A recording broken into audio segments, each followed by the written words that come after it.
बिस्मिल्लाहिर्रहमानिर्रहीम। मैं हूं मलिक सुफियान और हम लोग स्टार्ट कर रहे हैं subject specific chemistry crash course के हवाले से। हमारी ये 5th क्लास है और हम डिस्कस कर रहे हैं क्रोमेटोग्राफी चैप्टर को। Chromatography and the various techniques, ये हमारा टॉपिक था और मैं दोबारा से एक दफ़ा फिर रिपीट कर रहा हूँ कि हम लोगों का शेड्यूल में ये टेक्निक्स हैं जो हम लोग डिस्कस कर रहे हैं। हमने इसको 3 पार्ट्स में डिवाइड किया था। हमने क्लासिफिकेशन की थी प्लेनर और कॉलम क्रोमेटोग्राफी की, पेपर, टीएलसी और एचपीटीएलसी। इसी तरह कॉलम में gas, HPLC, UPLC, size film, flash, infinity, ion exchange, D triple सी।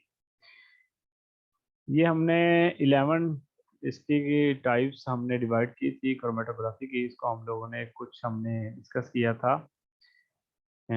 इस तरह से थोड़ा सा हमारा डेट में चेंज आया होगा। हमने क्रोमेटोग्राफी का कॉन्सेप्ट, क्लासिफिकेशन प्रिंसिपल और फर्दर क्लासिफिकेशन की जो काइंड थी वो और उसकी एप्लीकेशन हमने डिस्कस की थी। सेकंड पार्ट में हम लोग डिस्कस कर रहे थे रिक्वायरमेंट्स और प्रोसीजर। ये कल हमने किया था, ये हमारा हाफ हुआ था, हाफ अभी हमारा रहता था।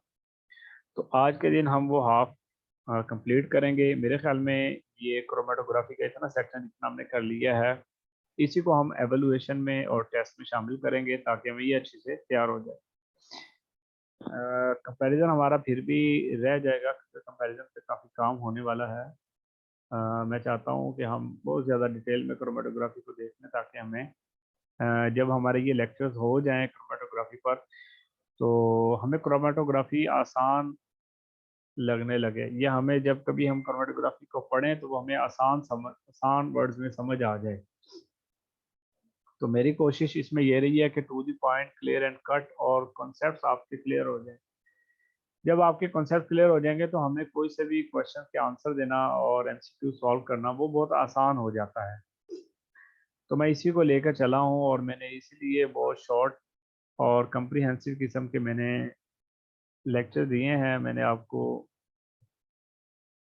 तो आइए हम स्टार्ट करते हैं क्रोमेटोग्राफी, जहाँ से हमने एंड की थी कल वाली क्लास, वहाँ से हम स्टार्ट करें। तो मैंने एक बात आप लोगों से की थी कि जब भी आपने क्रोमेटोग्राफी की किसी टाइप को स्टडी करना है तो आपको पहले क्रोमेटोग्राफी का कॉन्सेप्ट, उसकी हिस्ट्री और उससे रिलेटेड जो टर्मिनोलॉजीज हैं उनके बारे में जानना बहुत ज़रूरी है, वो आपको पता होनी चाहिए।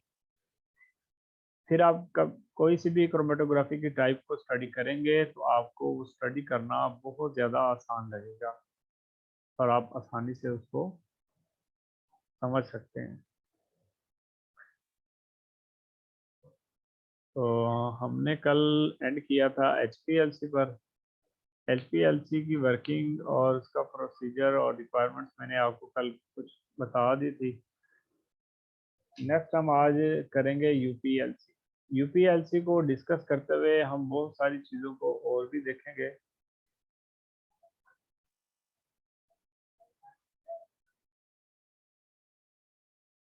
और जब हम इसकी जो मॉडिफाइड फॉर्म देखेंगे तो हमें एचपीएलसी को समझने में भी हेल्प मिलेगी। आ जाएं हम स्टार्ट करते हैं अल्ट्रा परफॉर्मेंस लिक्विड क्रोमेटोग्राफी, यूपीएलसी। आज की क्लास जो है वो बहुत ज़्यादा इम्पोर्टेंट है, आपके बहुत सारे कॉन्सेप्ट्स क्लियर मज़ीद होने वाले हैं। आप इसको गौर से सुनिएगा और नोट करिएगा जो आपको एग्ज़ाम में हेल्प करेगी। आपके कम्पिटिटिव एग्ज़ाम्स हों, आपके इंट्रेंस के एग्ज़ाम हो, यूनिवर्सिटी में इंट्रेंस एग्ज़ाम हो, उसमें आपकी हेल्प करेगी। चलें जी हम स्टार्ट करते हैं यूपीएलसी। यूपीएलसी है जी abbreviation ultra performance liquid chromatography. UPLC को हम एक और नाम भी देते हैं यूएचपीएलसी। ठीक है, मैं यहाँ पे लिख रहा हूँ, आप इसको देखिएगा। यूएचपीएलसी इसका मतलब है कि ultra higher pressure liquid chromatography. तो मैं अब आपको समझाने लगा हूँ कि यूपीएलसी और एचपीएलसी में फ़र्क प्रेशर का है, साइज़ का है, टेम्परेचर का है।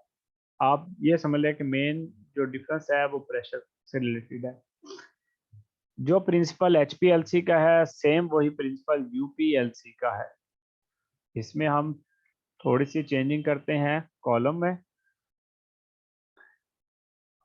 तो जो एचपीएलसी में कॉलम मौजूद होता है, एचपीएलसी के कॉलम को हार्ट ऑफ एचपीएलसी कहा जाता है, यानी कि एचपीएलसी का दिल कॉलम को कहा जाता है, क्योंकि सारा वर्क कॉलम ही करता है। वहाँ पे प्रेशर मौजूद होता है, वहाँ पे फेज मौजूद होती है, वहीं से पास आउट होके आपकी एलिवेशन होती है, आपका जो टाइम है वहीं से नोट होता है, वहीं से slow and the fast components निकलते हैं, वहीं से आरएफ या दूसरी जो हमारे पास जो भी मेजरमेंट है वो हम इसी के थ्रू करते हैं। तो ये 3 हिस्सों पे मुश्तमिल होता है। सैंपल इंजेक्शन है, यूपीएलसी कॉलम है और लास्ट पे डिटेक्टर्स हैं। तो एचपीएलसी का प्रेशर मैंने भी लास्ट स्लाइड पे मौजूद है, 4000 पीएसआई मैंने बताया था कि उसका प्रेशर जाता है कॉलम का। अगर आप थोड़ी सी और अच्छे आप एचपीएलसी लें तो वहाँ पर 5000 से 6000 तक प्रेशर वो बेयर कर सकता है, प्रेशर जा सकता है। एचपीएलसी अगर 6000 से ज़्यादा प्रेशर आ गया तो वो स्टॉप हो जाएगा, सिस्टम बंद हो जाता है। तो उसके कुछ ड्रॉबैक्स हैं, उन ड्रॉबैक्स को दूर करने के लिए यूपीएलसी मॉडिफाइड किया गया, उसके प्रेशर को बढ़ाया गया। अब उसका प्रेशर जो है यूपीएलसी में 5000 से लेकर 19000 तक वो बेयर कर सकता है, उसको प्रेशर उसमें आ सकता है 19000 तक प्रेशर। तो हम देखेंगे कि वो प्रेशर आ जाता है तो किस वजह से आता है और उसको कैसे कंट्रोल किया जा सकता है। सबसे पहले है सैंपल इंजेक्शन है, उसके रिक्वायरमेंट्स में कि आपके पास use of the injector to add the precisely measure. UPLC में याद रखिएगा एक स्टेशनरी फेज है, स्टेशनरी फेज कॉलम में मौजूद होती है, और जो मोबाइल फेज है उसको हम लोग एंटर करते हैं सैंपल इंजेक्शन से, और ये स्मॉल वॉल्यूम पर मुश्तमिल होती है। इसमें हम जो मोबाइल फेज का साइज लेते हैं 0 माइक्रोलीटर का साइज लेते हैं, और इसको हम क्या करते हैं, इंजेक्ट करते हैं। रिप्रोड्यूस एबिलिटी और एक्यूरेटली इनकी इंजेक्शन की मौजूद होती है।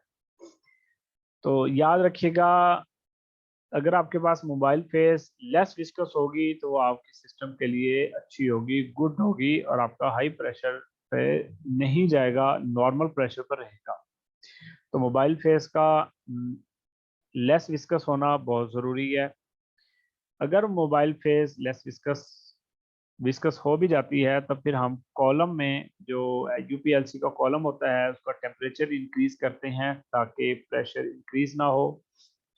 प्रेशर इंक्रीज कैसे नहीं होगा, जब आप मोबाइल फेस लेस विस्कस हो जाएगी तो वो आसानी के साथ यूपीएलसी सिस्टम से गुजर सकेगी। जब वो यूपीएलसी से गुजर जाएगी तो प्रेशर क्या रहेगा, नॉर्मल रहेगा, डाउन रहेगा। अगर वो मोबाइल फेस भी वहीं पे फंस जाती है और आपके कंपोनेंट्स भी वहीं पे ज़्यादा देर रहते हैं तो वो आहिस्ता आहिस्ता प्रेशर बढ़ने लग जाता है। जब वो ओवर प्रेशर हो जाता है तो वो सिस्टम क्लोज हो जाता है। तो ये यूपीएलसी कॉलम में सब कुछ होता है।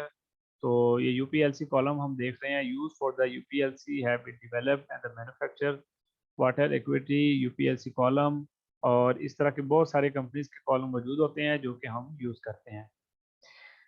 अच्छा, यूपीएलसी और एचपीएलसी के कॉलम में जो डिफरेंस होता है वो एक डिफरेंस स्टेशनरी फेज का होता है कि हम लोग जो पार्टिकल साइज यूज़ कर रहे होते हैं एचपीएलसी में वो 3 माइक्रोमीटर से लेकर 10 माइक्रोमीटर तक जाता है, यानी कि 3 से अबव उनका साइज होता है। साइज बड़ा होने की वजह से तो वो लेस डेंस होते हैं, जिसकी वजह से प्रेशर उनका डाउन रहता है, 5 से 6000 तक ही वो कर पाते हैं।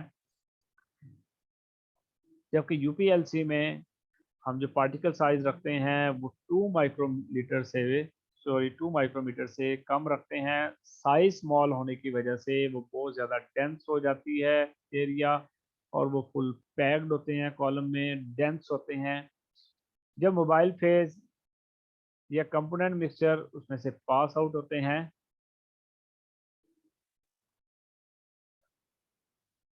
हाँ जी, 1 मिनट। सोहा कह रही है पार्टिकल साइज ज़्यादा होगा तो वो प्रॉब्लम क्रिएट करेगा। आ, जी इसी तरह है, अगर पार्टिकल साइज ज़्यादा होगा तो वो प्रेशर जल्दी हाई हो जाता है, 5000 से 6000 तक हो जाएगा। अगर स्मॉल साइज होगा डेंस होने की वजह से वो ज़्यादा प्रेशर जो है ना वो बेयर कर सकते हैं। ठीक है,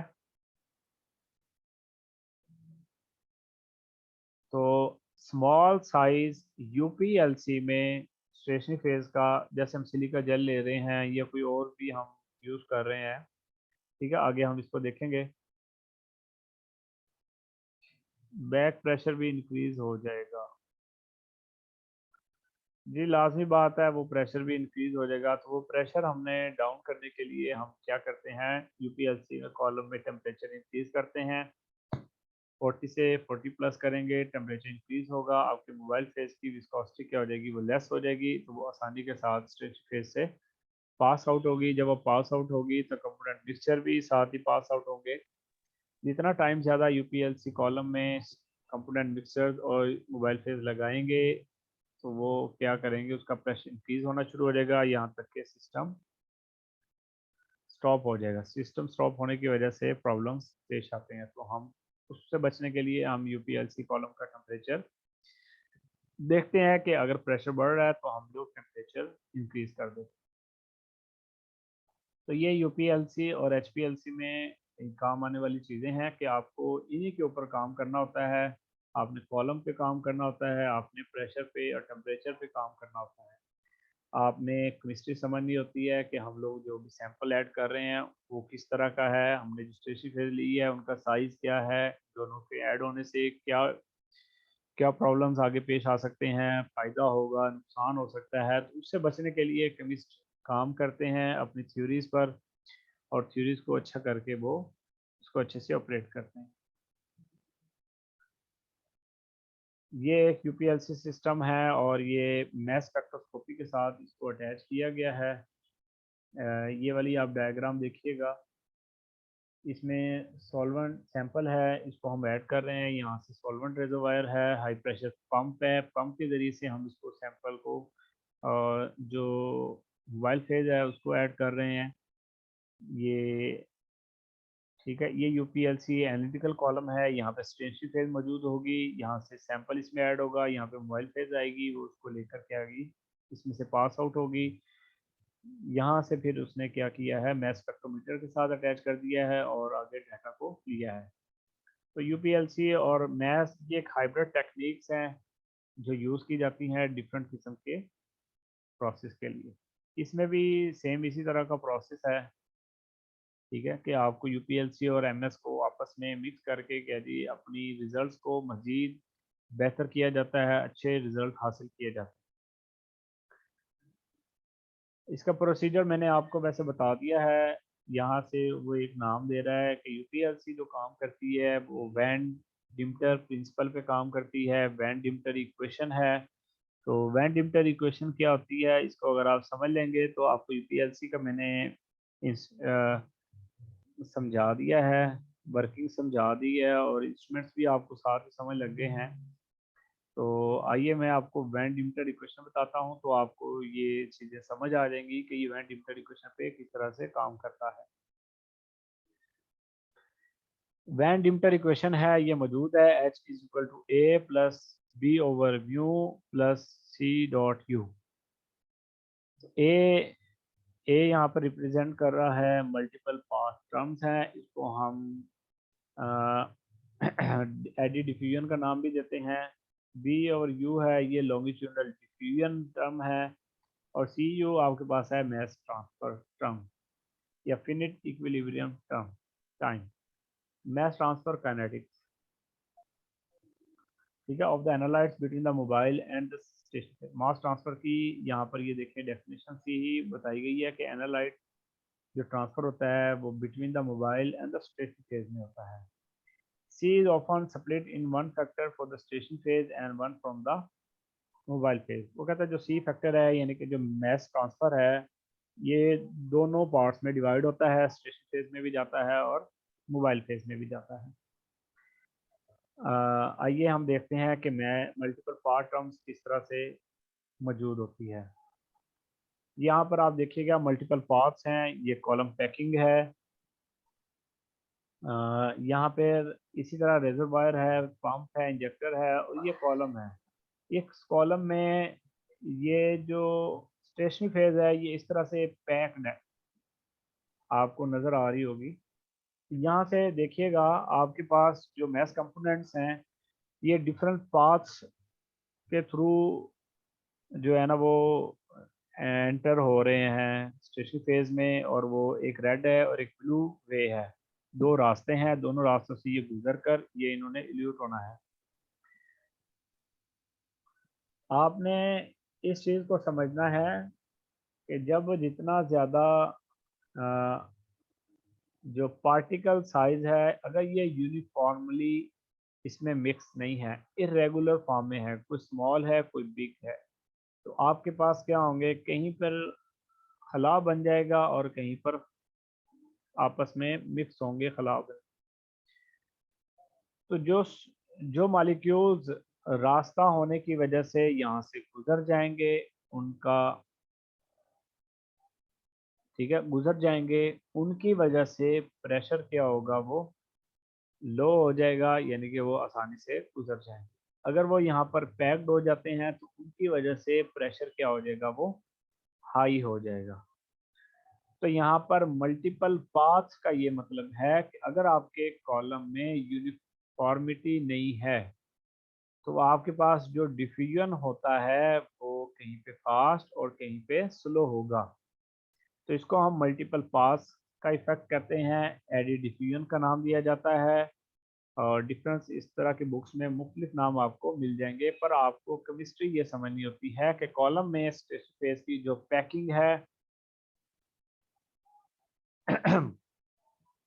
कि कॉलम में स्टेशनरी फेज की जो पैकिंग है उसको आपने नोट करना होता है कि अगर आपके पास वो यूनिफॉर्मली उसमें ऐड पैक नहीं है, वो इरेगुलर फॉर्म में मौजूद है, तो आपके पास डिफरेंट पास बन जाएंगे और यहाँ से हमारे पास मोबाइल फेस और जो कंपोनेंट मिक्सचर्स हैं वो डिवाइड होते हुए इलुएट होंगे।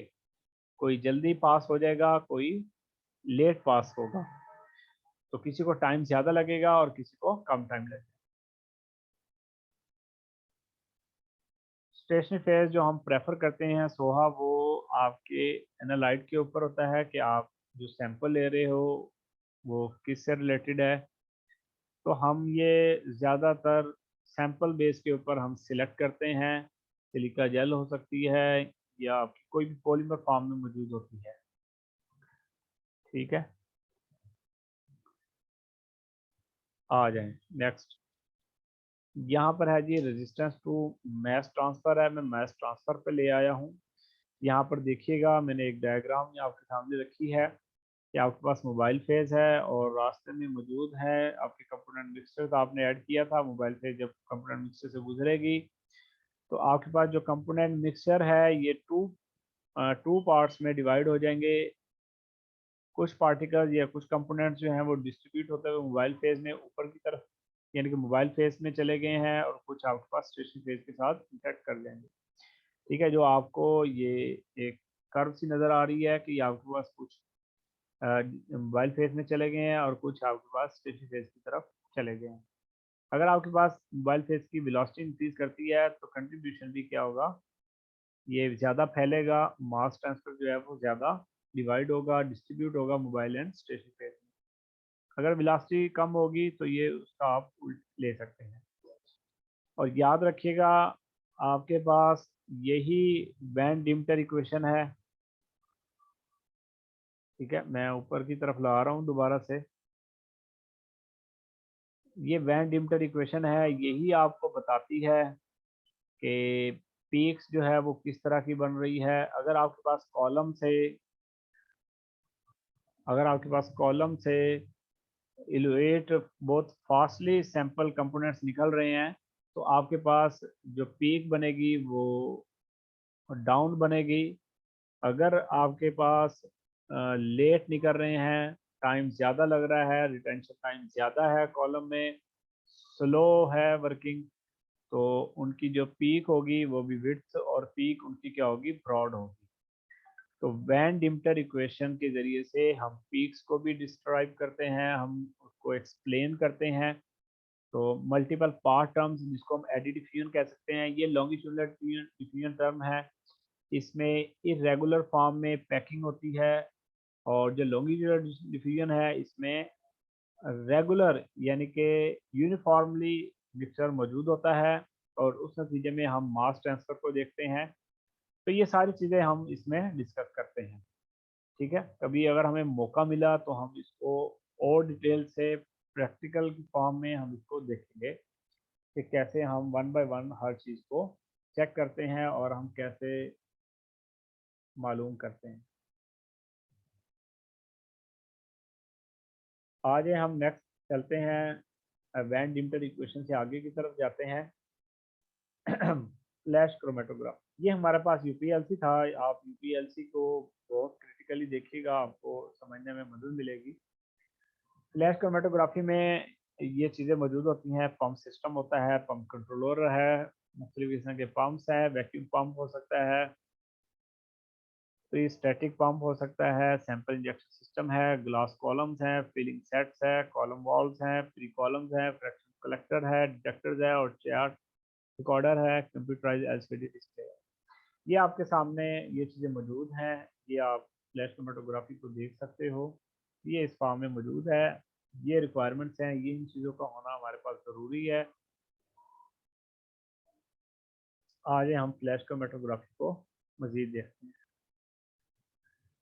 ये एक मैंने मज़ीद रिक्वायरमेंट्स में उसके नाम वगैरह और डायग्राम के साथ उसको किया हुआ है। इसमें आप देख सकते हैं कि इसमें वायरलेस को कहता है जी ऑपरेशन होना चाहिए मोबाइल डिवाइस के लिए, मोबाइल फेस के लिए।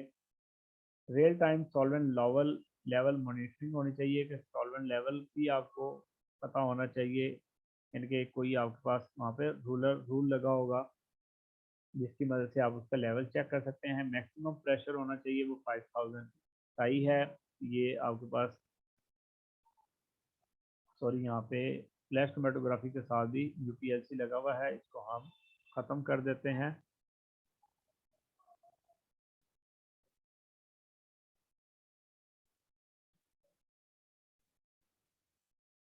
फ्लैश क्रोमेटोग्राफी मेरे ख्याल में इससे पिछली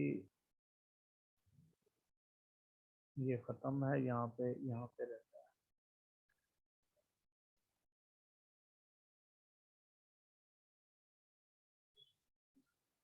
फ्लैश क्रोमेटोग्राफी के बारे में मैंने आपको बताया था कि इसमें जो गैस यूज़ की जाती है, या तो नाइट्रोजन गैस यूज़ कर सकते हैं, या फिर हम एयर कंप्रेस फॉर्म में यूज़ करते हैं। नॉर्मल एयर जो हमारी मौजूद होती है इसको हम कंप्रेस करके यूज़ करते हैं।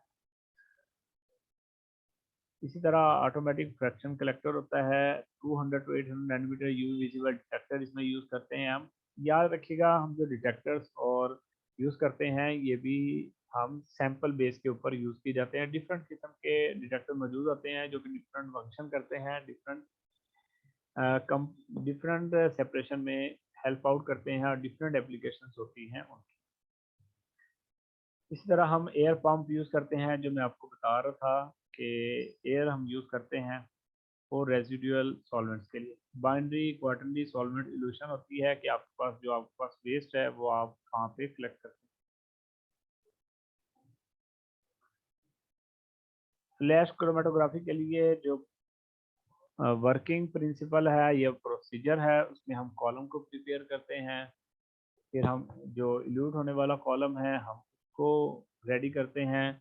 सैंपल को हम लोड करते हैं सिलिका जेल कॉलम में, जो कॉलम में मौजूद होता है स्टेशनरी फेज है, और कॉलम से जो इल्यूट करते हैं हम सैंपल मिक्सर वगैरह को, उनका टाइम नोट करते हैं, उसको प्रेशर नोट करते हैं, उसमें जो टेम्परेचर अगर है तो वो हम नोट करते हैं।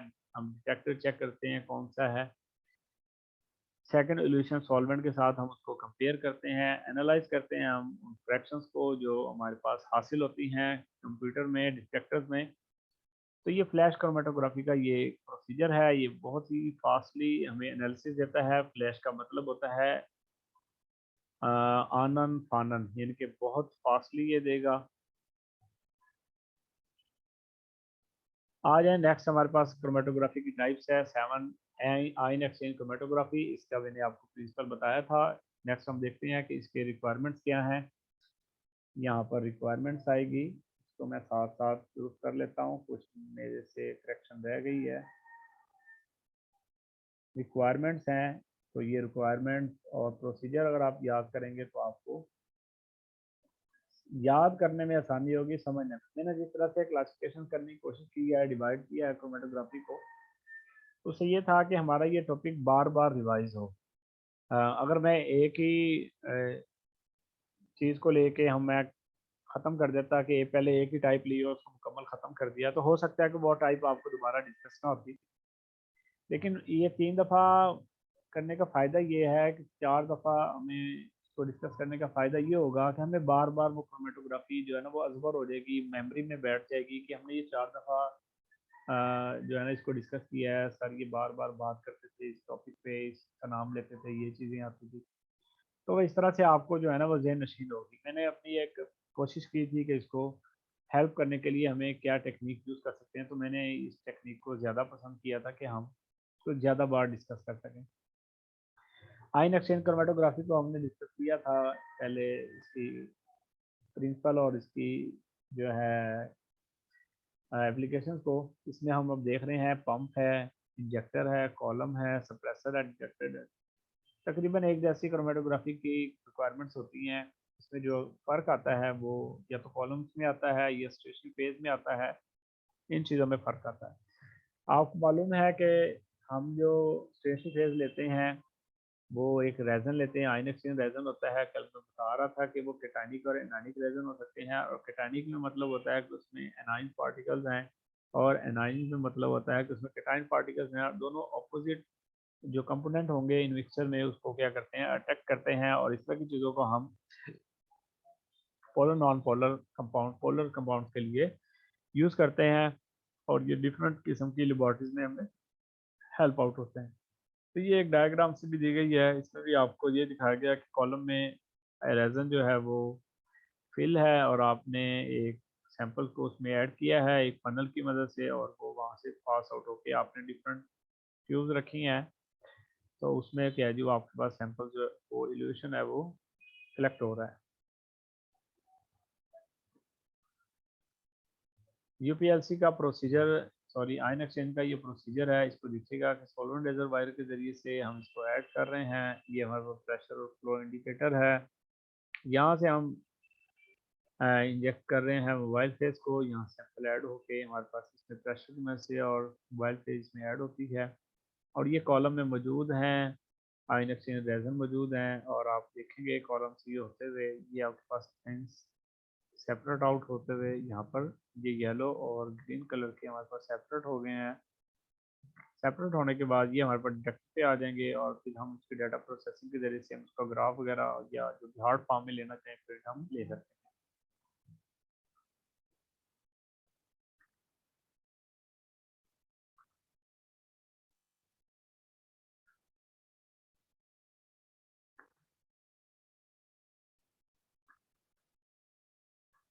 इसी तरह यहाँ पर एक और मैंने डायग्राम ऐड की है, इसको देखिएगा।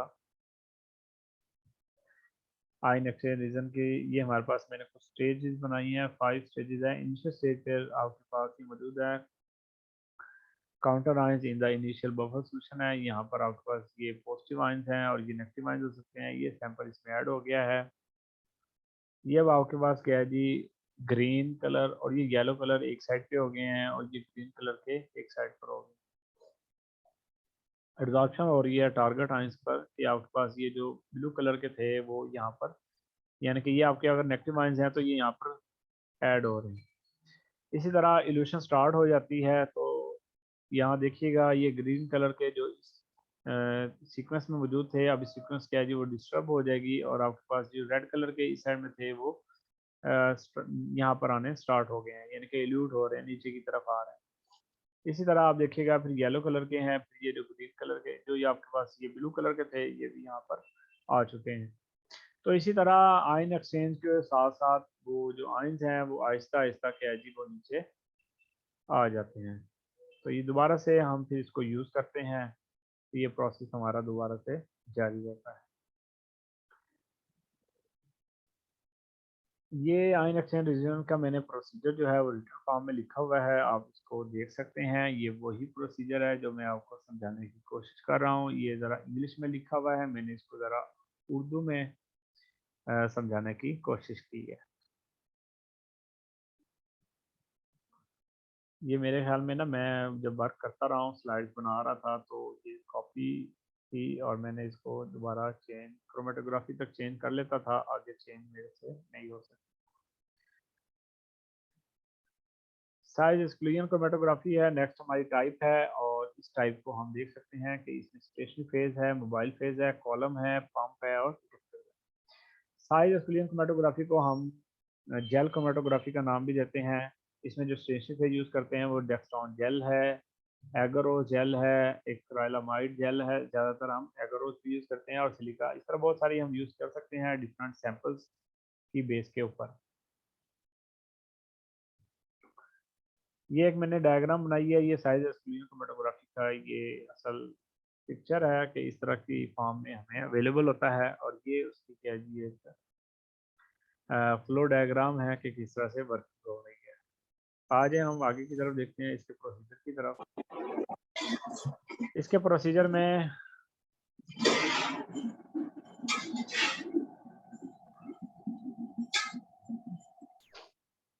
प्रोसीजर में याद रखिएगा कि हम नंबर 1 पे हम कॉलम प्रिपेयर करते हैं, जेल प्रिपरेशन करते हैं, इसमें जेल को ऐड करते हैं।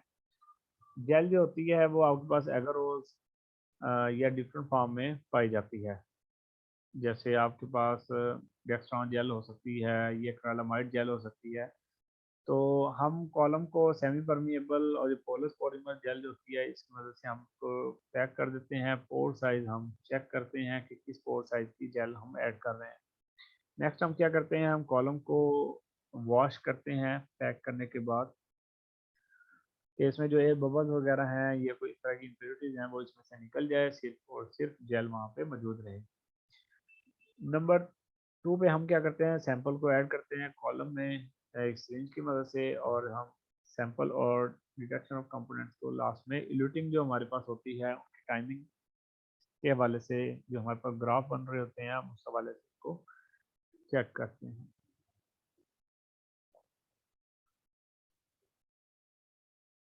तो ये साइज एक्सक्लूजन क्रोमेटोग्राफी है, और नेक्स्ट हम इसको देखेंगे अफिनिटी क्रोमेटोग्राफी। अफिनिटी क्रोमेटोग्राफी के बारे में भी मैंने आपको बताया था कि अफिनिटी वर्ड जो है वो फॉर अट्रैक्शन के लिए यूज़ किया जाता है, कि हम अट्रैक्ट करते हैं। इसमें आप कह सकते हो जो बायोलॉजिकल मॉलिक्यूल्स हैं उनकी आपस में रिवर्सिबल अट्रैक्शन होती है। तो उसमें अब कंपोनेंट्स कौन कौन से होते हैं इस अफिनिटी में, एक मैट्रिक्स है। मैट्रिक्स हमारे पास एक इनर्ट फॉर्म में मौजूद होता है जो कि एक लिजेंड होता है। लिजेंड आपको मालूम है कि मेटल्स की फॉर्म में पाए जाते हैं, जिसमें हम एग्रोज ले सकते हैं, पॉलीएक्रामाइड ले सकते हैं, इसमें भी उसी तरह का मटेरियल है। नेक्स्ट जो कंपोनेंट है वो स्पेसर आर्म है, कि हम बाइंडिंग के लिए हम जो कि लिजेंड और टारगेट मॉलिक्यूल्स होता है उसमें बचाने के लिए हम स्ट्रिक हिंड्रेंस वगैरह ऐड करते हैं स्पेसर आर्म, ताकि हमारा काम जो है वो स्मूथली चल सके। लिगेंड है, लिगेंड में हमारे पास एंटीजन, हेप्टन या एंटीबॉडीज वगैरह को हम यूज़ करते हैं, कि फोर एंटीजन एंटीबॉडीज आइसोलेशन के लिए हम एंटीजन को यूज़ करते हैं, ये हेप्टन को यूज़ करते हैं। तो ये इस फॉर्म में हम इनको लिगेंड को यूज़ करते हैं। Sir which buffer is more efficient, acidic और बेसिक? यानी इस पे आप देखें कि जो हम काम कर रहे हैं इस पे, अगर आपको इसमें आप देखें, बाकी फिर हम देखेंगे बफर कौन से एसिडिक और बेसिक होते हैं। फिलहाल हम ये देख रहे हैं कि इसमें जो हम यूज़ कर रहे हैं एफिनिटी क्रोमेटोग्राफी में, वो हम समझ लें। बाकी ये फिर ये चीज़ें भी डिस्कस होंगी साथ साथ जब हम उसको आगे की तरफ चलेंगे। ये एक और मैंने एक फ्लो डायग्राम से बनाई है कि अगर आपके पास ये लिगेंड मौजूद है और आप यहाँ पर एक कंपाउंड को ऐड कर रहे हैं तो आप देखेंगे ये इस तरह से बाइंड हो जाते हैं। बाइंड होने के बाद जब आप उसको वॉश आउट करते हैं तो वो फिर क्या होते हैं, आहिस्ता आहिस्ता निकलते हैं। जहाँ पर बॉन्डिंग ज़्यादा होगी वो लेट निकलेंगे, जहाँ पर बॉन्डिंग कम होगी वो। तो हम सेपरेट आउट करने के लिए हम एंटीजन और एंटीबॉडीज़ और हार्मोन एंजाइम्स वगैरह को हम लोग यूज़ करते हैं। तो यहाँ पर आप इन चीज़ों को देख सकते हैं कि जो आपके पास ककून की फॉर्म में है वो प्रोटीन्स हैं, जो दूसरे हैं वो ग्रीन फॉर्म में है वो अदर कंपाउंड्स हैं, जो आपके पास पैक्टिन मॉलिक्यूल्स हैं ये प्रोटीन मिक्सचर हैं वो आपके पास बॉक्स की फॉर्म में मौजूद हैं। और जो स्मॉल रेड कलर में है वो सॉल्ट हैं। और इसी तरह लिगेंड और अफिनिटी को हम लोगों ने आपस में सेट किया हुआ है और इस तरह से हम इनकी अफिनिटी क्रोमेटोग्राफी की मदद से हम सेपरेशन करते हैं। ठीक है, यहाँ पर एक और मैंने एक डायग्राम लगाई है कि आपके पास ये लिगेंड मॉलिक्यूल्स हैं, ये एनालाइट हैं। तो आप देखेंगे कि एनालाइट पास करते हैं एफिनिटी कॉलम से, analyte retains the stationary phase. कुछ एनालाइट जो हैं वो यहाँ पर मौजूद रहते हैं, फिक्स हो जाते हैं